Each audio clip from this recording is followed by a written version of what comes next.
तर अमरावतीत राणा दाम्पत्यानं पदयात्रा काढलेली आहे। मिळावा न घेता मुख्यमंत्री सहाय्यता निधीला पैसा दिला पाहिजे, शेतकऱ्यांच्या मदतीसाठी पैसा जमा केला पाहिजे असं रवी राणा म्हणतात। उद्धव ठाकरे उद्या मेळाव्यातून फक्त टोमणे मारणार असा टोलाही नवनीत राणांनी लगावलाय। उद्या दसरा मेळावा होणार आहे।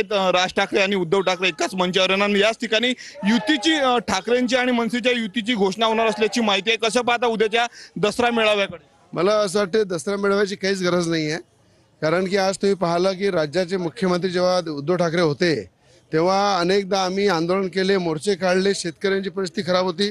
राज्यामध्ये कुठल्याही शेतकऱ्याच्या बांधावर ते गेले नाही। मला तर वाटते दसरा मेळाव्याचा पूर्ण पैसा हा दसरा मेळावा न घेता मुख्यमंत्री सहायता निधीमध्ये जमा केला पाहिजे, शेतकऱ्याच्या मदतीसाठी जमा केला पाहिजे। तर मला असं वाटते चांगला पाऊल राहील, चांगला संदेश जाईल। उद्धव ठाकरे आणि राज ठाकरेंना माझी विनंती आहे, ठाकरे कुटुंबाचं आणि उद्धव ठाकरेजींचं किती योगदान आहे। मला आठवतं जेव्हा ते मुख्यमंत्री होते तर विदर्भाचे एकही शेताचे बांधावर ते कधी आले नाही। आणि आज पत्रकार परिषद घेऊन जे आपले विचार मांडतात ना, नुसतं राजकारण उद्धव ठाकरेजी करतात आणि उद्या मेळावा घेऊन फक्त टोमणे देणार आहे। बाकी उद्धव साहेब कधी विदर्भात आणि कोणाचे बांधापर्यंत गेले नाही। चिखल काय असते उद्धव ठाकरेचे पायाला कधी शेतकऱ्यांचं लागलेलं नाही।